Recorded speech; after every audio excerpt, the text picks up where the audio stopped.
Maybe with a little bit of luck. Have fun. Oh, there's more coming. Should we wait or? No, go ahead. Okay.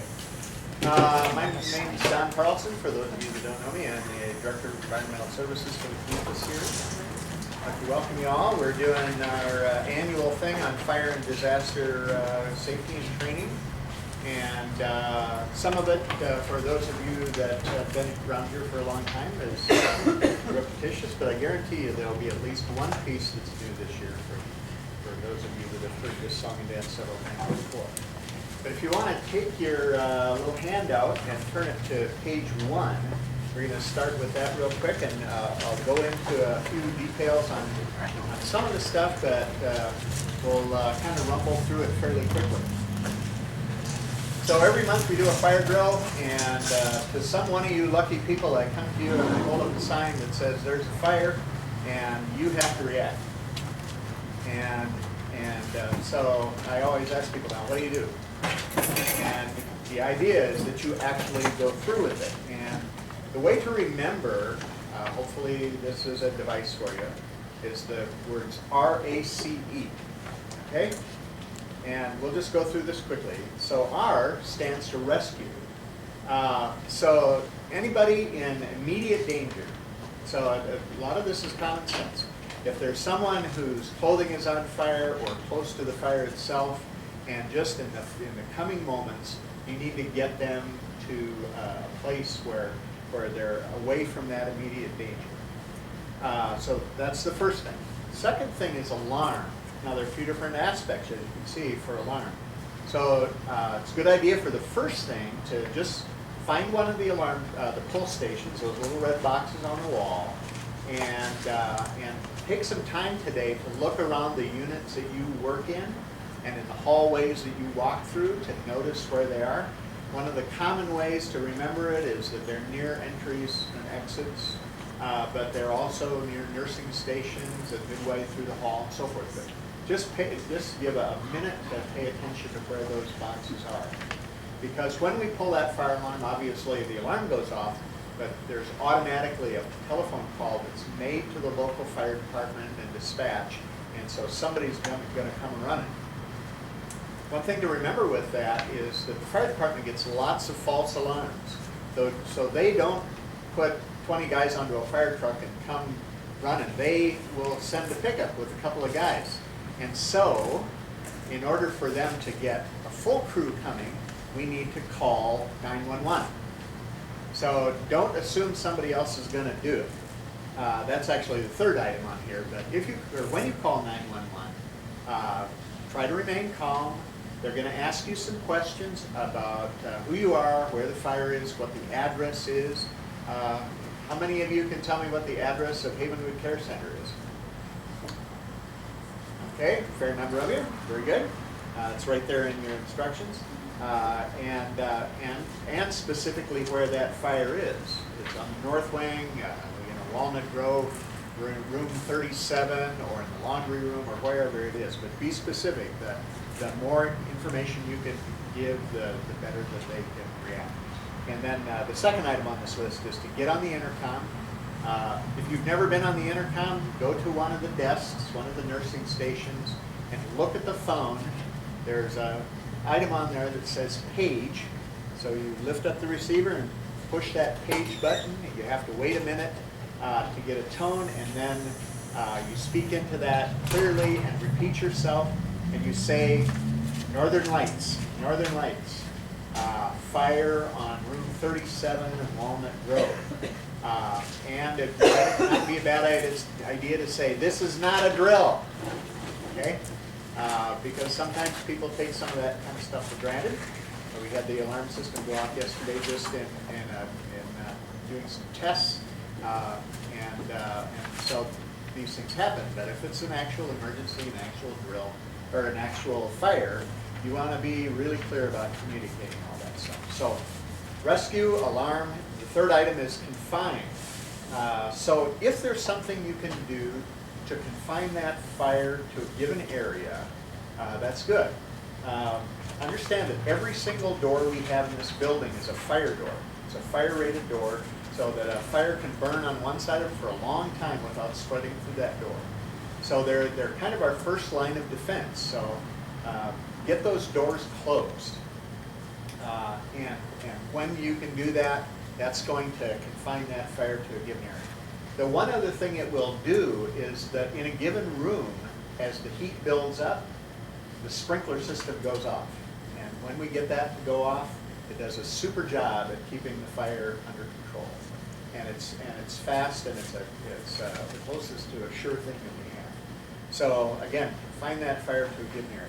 And then the last item on that RACE is extinguish or evacuate. So if it's a small fire, if it's a fire in somebody's garbage can, or there's a little problem somewhere, find yourself an extinguisher or somebody with an extinguisher, kind of go and hit that fire, and chances are pretty good that you'll successfully get it out. But there's also going to be time, or potential for there to be a time where it's going to be something that gets out of control. Not sure how that would be, but it could happen. And so we need to think in terms of evacuating. And when we say evacuating, we don't mean get everybody out of the building on a 40 below night.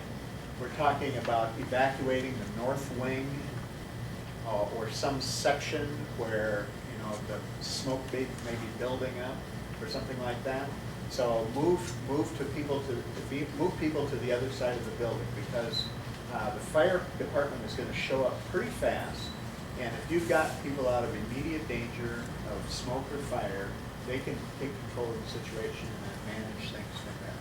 So, like I say, if it gets to the point of evacuating, just keep your cool and move people away from, like I say, that present danger. Understand that in fires, household fires or any other kind, more people have died from smoke than they do from the fire itself. So that's what we're trying to get people away from when we think about evacuating. Okay. So those of you who are nursing personnel or in other departments, we've got a list of things that we want you to think about doing.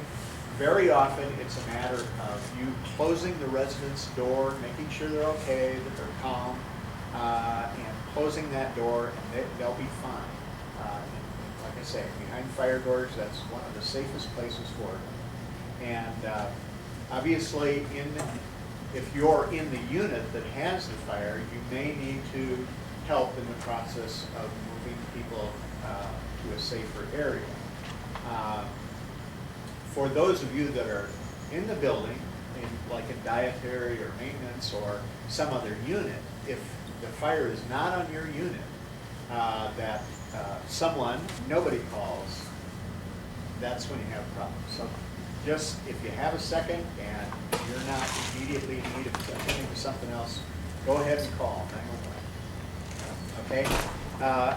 And two, when it comes to evacuating, if people are independent and can walk on their own, encourage that. If you need to transfer them to a wheelchair, help them with that. For people who are bedridden and need that extraordinary help, there are a couple things. Maybe I can have Brandon go into more detail with that, but it's a matter of getting them set in such a position such that you can drag them essentially on a blanket. Okay. And then on page 4, controlling the fire. Again, there's all kinds of things. All of our blankets, sheets, tapestries are all fire retardant. So use those to kind of suppress the fire. We have fire extinguishers around the building, and we'll just give you a little training on how to operate those. They're really easy to use unless you're totally panicked. So you need to kind of keep your head and be cool about that. And I'll run through it real quick, but then we'll run through it again as we look at the fire extinguishers. There's always a little plastic seal on there, and then a metal pin that goes through the handle. Just give that a yank. You'll be plenty strong at the moment, and just pull that out. And it's a matter of aiming there's a little hose on it, aiming it at the base of the fire. You never shoot at the flames, you always shoot at the base of the fire. And then squeeze the trigger and just kind of sweep the nozzle side to side until you put the fire up. What they said one way to think of it is to do it sort of at the pace that a dog wags its tail.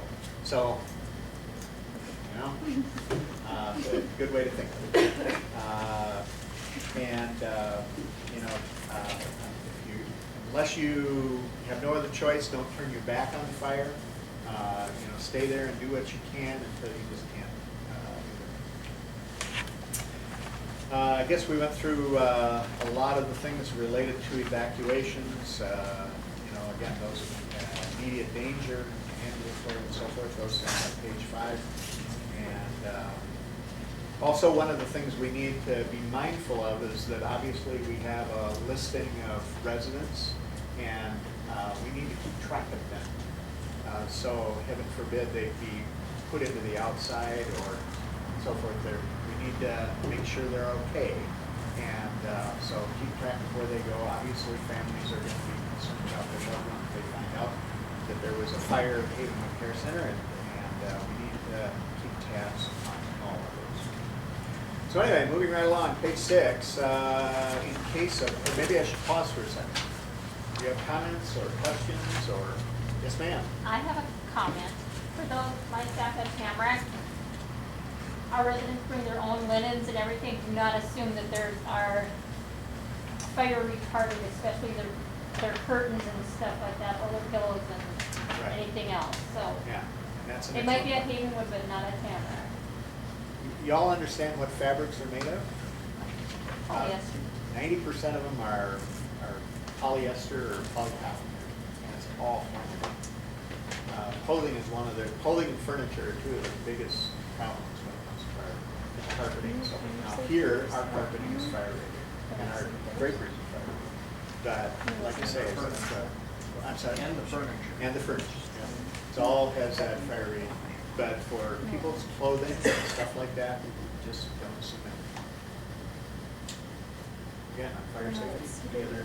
Don mentioned if we have somebody that's in a bed, we do the best we can. If it means we drag them out of the bed onto the floor, get them on a sheet and pull them out of danger, that's what we do. So it may not seem like the safest thing, there could be injuries involved with that, but we want them out of the danger as quickly as we can. So the bedding isn't flame retardant? Yes, it The bedding Yeah. is like sheets and For stuff? Havenwood Care Center. is. Yeah. In Havenwood Havenwood? is. It is, okay. The sheets and everything? Yeah, everything we purchase is. Okay. Privacy curtains too. Privacy curtains are. Yeah. Furniture, curtains. Not sure at Tamarack. Yeah, well, different set of rules. Okay. If you want to turn on to page 6, we're going to talk about severe weather. We do get that, especially late on. Or Brandon, or Shelby. If there's one that say that's at Tamarack, do we go over and assist them? Depending, I mean, like a confirmed larger one, do we go over and help You're them talking about fire? evacuate? Yes. Yeah, if, we want to help in whatever way we can. You know, Yeah. so if they are on the night shift over Right. there and they have 2 people in the building, I would recommend that the staff over there make a call, obviously to the Okay. fire department, but then make a call over to Havenwood, or if you hear the alarm going off, call over there or something. The scary thing is you aren't gonna know where the fire is, you know, but just be a helping hand and be available, so. About 5-6 years ago, we had a fire over at Birchhaven.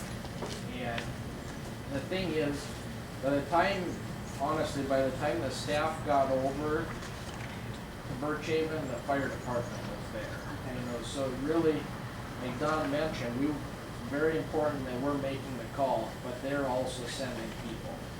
And, you know, the fire department is notified that, number one, there's an alarm going off, but chances are if there's a fire, there's water flowing too.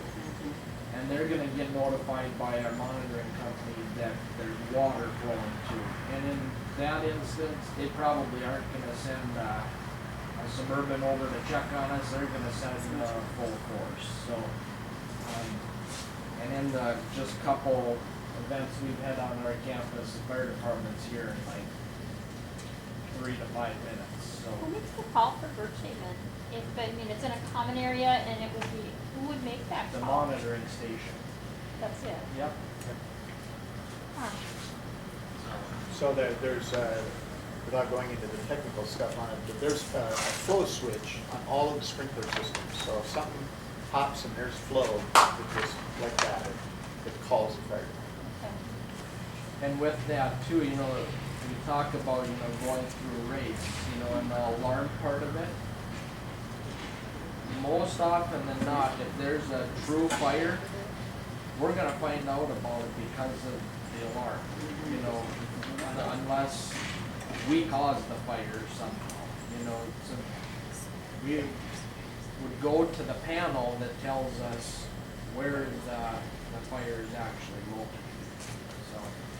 And smoke is gonna tell us where the fire is too.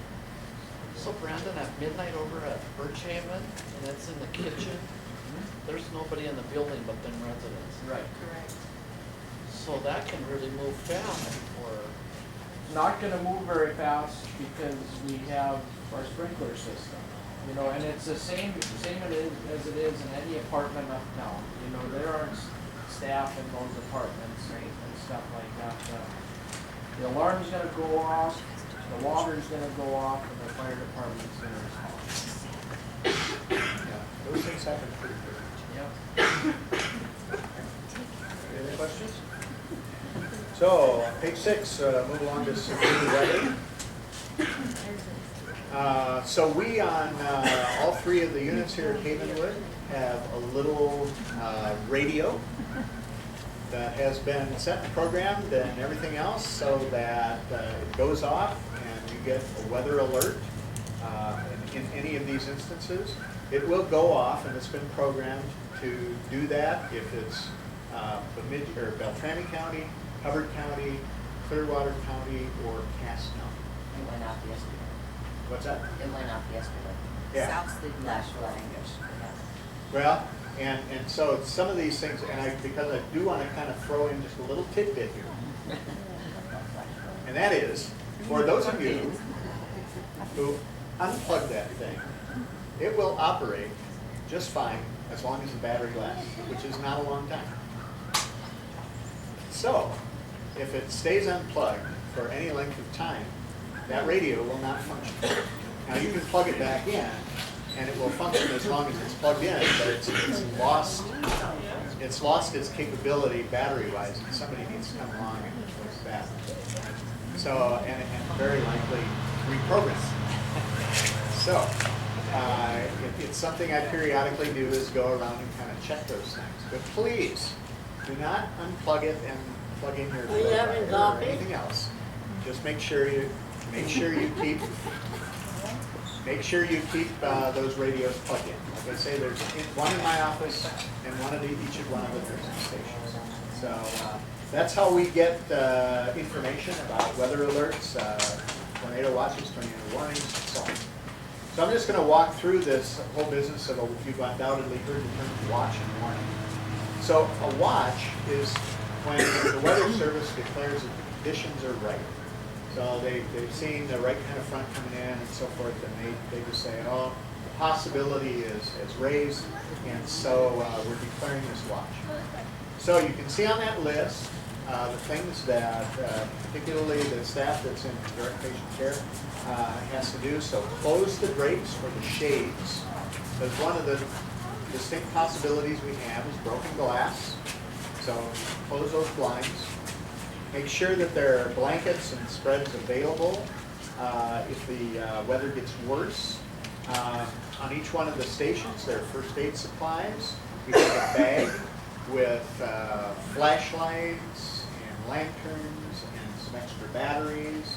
And once or twice a year, I go around and check to make sure all that's fresh, which I need to do sometime in the next couple days. and drinking water, and just make sure you have a secure list of your residents and staff in the building. And again, make sure the hallways are clear. So Hoyers and, pallets and so forth like that, get them out of the way. If the building were hit by a tornado, we want to have good access. And I do want to make one comment about our building. Our building was built in 1968, and it is safer than any home in town.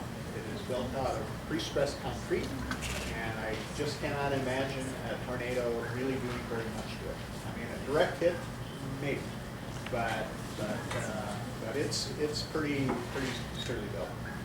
I would say that much stronger than any of the other buildings. So Havenwood is very, very good, but you do still run the risk of breaking glass and flying debris and so forth like that. So those are the things to keep in mind.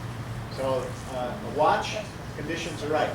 Warning means there's been a tornado spotted in the area. Okay, so somebody out there in Timbuktu saw a tornado and they called it in, and the Weather Service changed the designation to warning somewhere in a 20-mile radius of the given counties. So there again, that's when you kind of have to step things up. Move residents to areas without windows, which is, for us, is most commonly the hallways. Do not attempt to move a bed out into the hallway. Transfer people as best you can, but get them away from glass. Close the doors, the room doors. Take people off oxygen tanks and put them on concentrators. We do have, we all know about in the hallways, there's some red outlets. Those are outlets that are covered by the generator.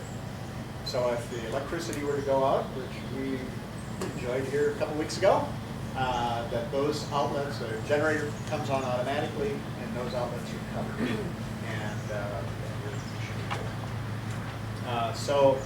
Do we have extensions cords? We need extension cords for like nebulizers and stuff, because they're electric beds and we can't get them on.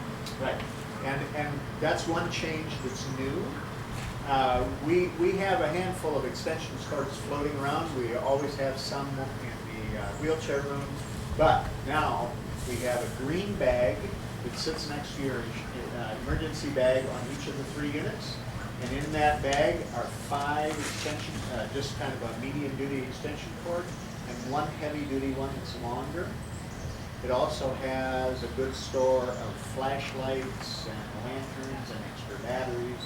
I mean, I prefer to not to think so, but we could be without power in this area for 3, 4, 5 days, and batteries are going to run dry, and the stores are going to run out of them, and so we do keep a fair stock of that kind of stuff.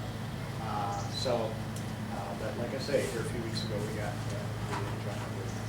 living with that. Donna, down on the short-term unit, we gotta think about putting at least 2 emergency.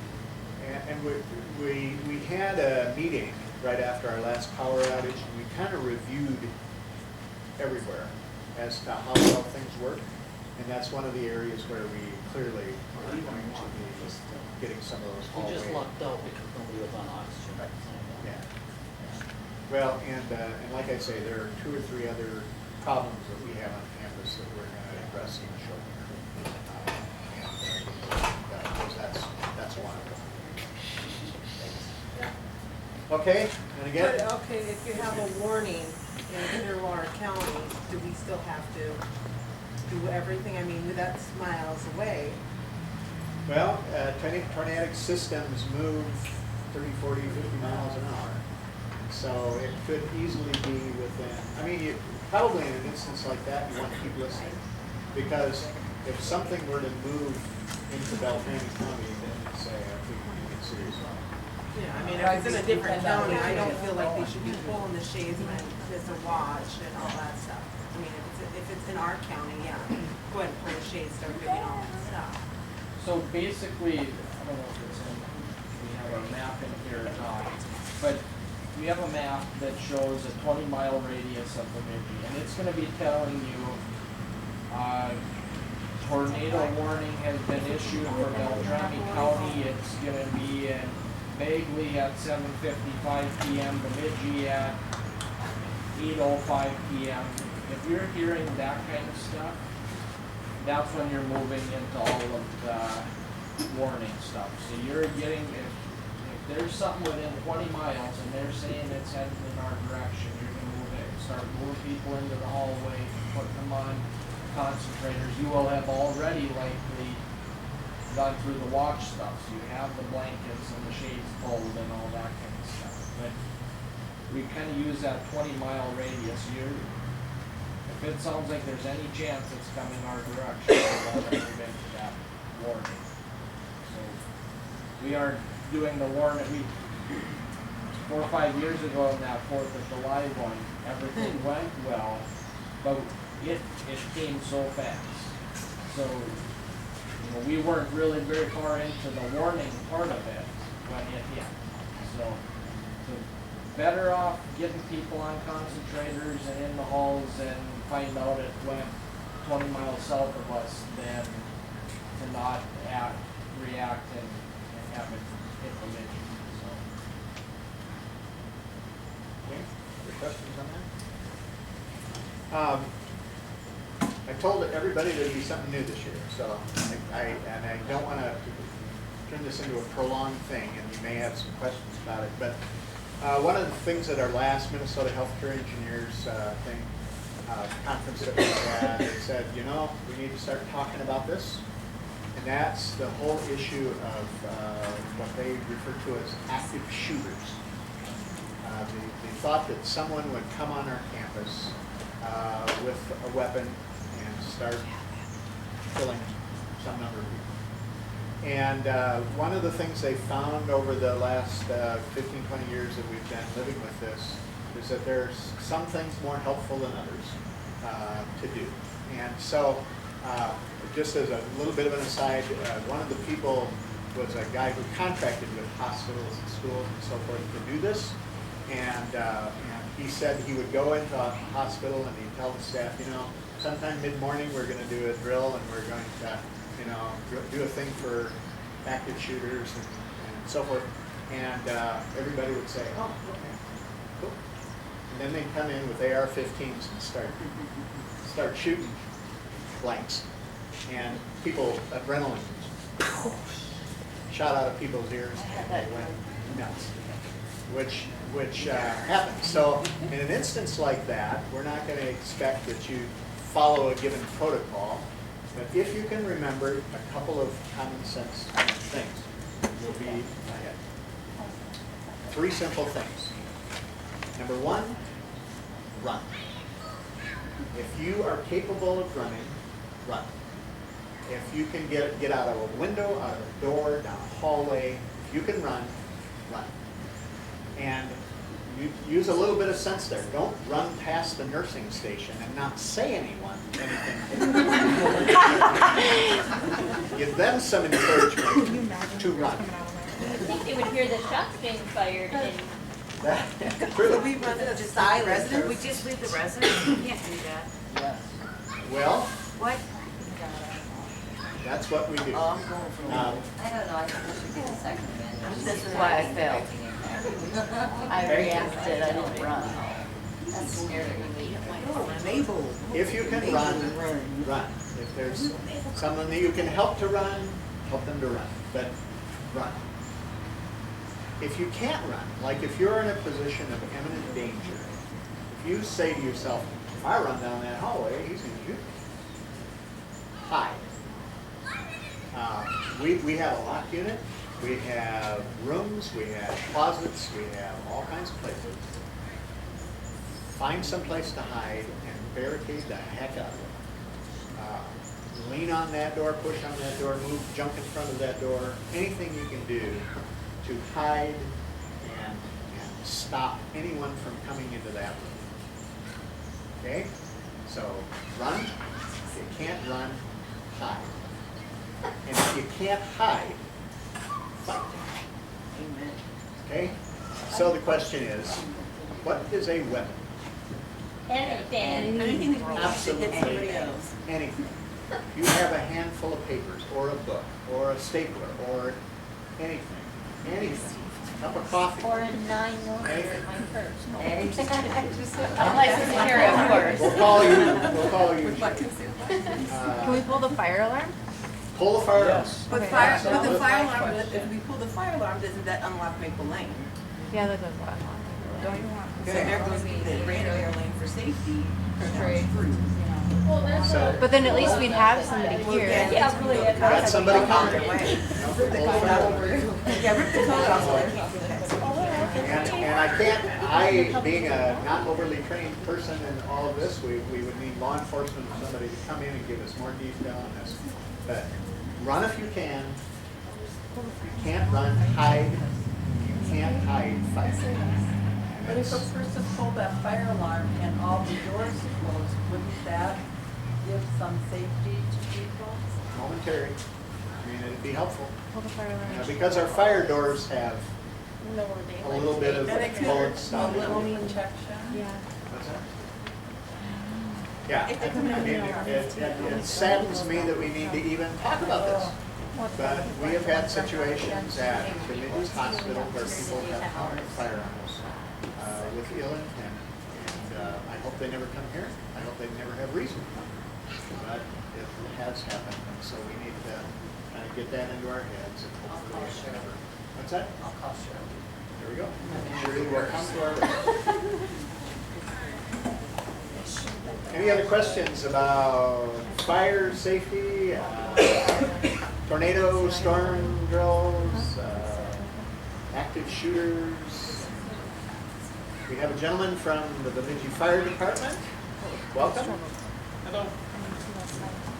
Remind me, what was your name again? My name's Chris. Chris. Welcome. Thanks. Where did you license? You know, we kind of set up in the corner of the town. There's no way to drive back through. Yeah. Oh, is there? If you just come across the curve there by Orchard, on the sidewalk. I could drive down the sidewalk. Well,